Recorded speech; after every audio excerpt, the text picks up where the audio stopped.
संतोष देशमुख यांच्या हत्येप्रकरणी मुख्य आरोपींना अटक करावी या मागणीसाठी आज बीडमध्ये मोर्चा काढण्यात येणार आहे। या मोर्चामध्ये सर्वपक्षीय नेत्यांसह सामान्य लोकही मोठ्या संख्येने हजर राहतील।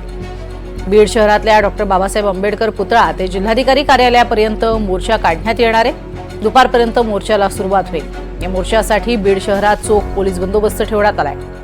तर मोर्चाच्या पार्श्वभूमीवर सकाळी 8 ते संध्याकाळी 6 पर्यंत बीड शहरातील 4 प्रमुख रस्त्यांवरील वाहतूक पर्यायी मार्गाने वळवण्यात आलेली आहे। त्यामुळे सर्वपक्षीय मोर्चामध्ये सगळे महत्त्वाचे नेते हे सहभागी होणार आहेत आणि भव्य स्वरूपात असा हा मूक मोर्चा काढला जाणार आहे। अजूनही या संपूर्ण प्रकरणामध्ये मुख्य आरोपी मोकाट आहेत, मुख्य सूत्रधार मोकाट आहे असं म्हणत टीका केली जाते आणि थेट बोट हे मंत्री असलेल्या बीड जिल्ह्यातल्या धनंजय मुंडे यांच्याकडे दाखवलं जात आहे आणि त्यांचा अतिशय जवळचा सहकारी असलेल्या कराड याच्याकडे दाखवले जात आहे। तर ग्राफिक्सच्या माध्यमातून पाहूयात, बीड शहरामध्ये चोख पोलीस बंदोबस्त आहे। अप्पर पोलीस अधीक्षक 1,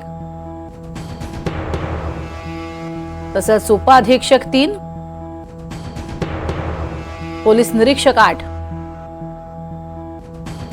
सहाय्यक पोलीस निरीक्षक 35, पोलीस कर्मचारी 350,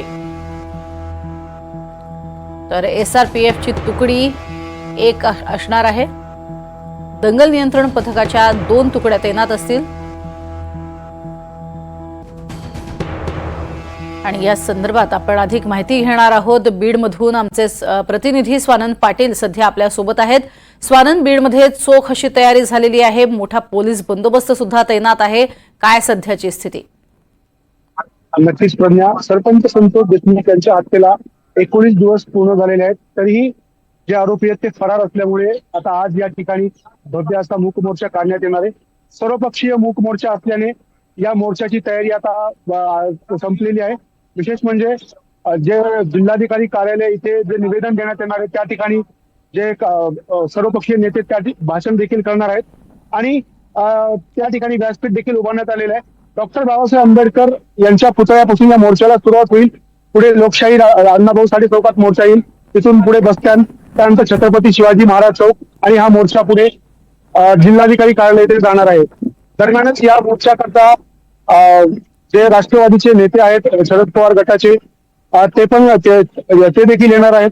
त्याबरोबर छत्रपती संभाजी राजे भोसले असतील, त्यानंतर जे मराठा मोर्चाचे समन्वयक, जे मराठा मोर्चाचे आंदोलक आहेत मनोज दरांगे, हे देखील या मोर्चात सहभागी होणार आहेत। संदीप क्षीरसागर, सुरेश धस, जितेंद्र आव्हाड देखील या मोर्चात असणार आहेत आणि आता या मोर्चाची जी तयारी आहे ती आता पूर्ण झालेली आहे। 11 वाजता या मोर्चाला सुरुवात होणार आहे आणि संतोष देशमुखांना न्याय मिळावा यासाठी आता हजारो लोक बीडमध्ये दाखल व्हायला सुरुवात झालेली आहे।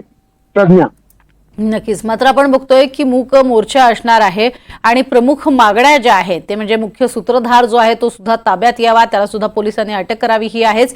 पण त्याबरोबरीनं आपण जर बघितलं तर रोष खूप मोठ्या प्रमाणात सर्वसामान्य नागरिकांच्या मनात आहे। मसाजोगमधले लोक जे आहेत ते अतिशय शांततेनं हे सगळं प्रकरण हाताळत आहेत, मात्र प्रचंड रोष त्यांच्या मनामध्ये आहे असंही आमदारांचं म्हणणं होतं।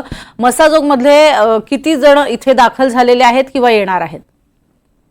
आता काही वेळातच मसाजोगचे सगळे गाववासी इथे दाखवायला सुरुवात होतील।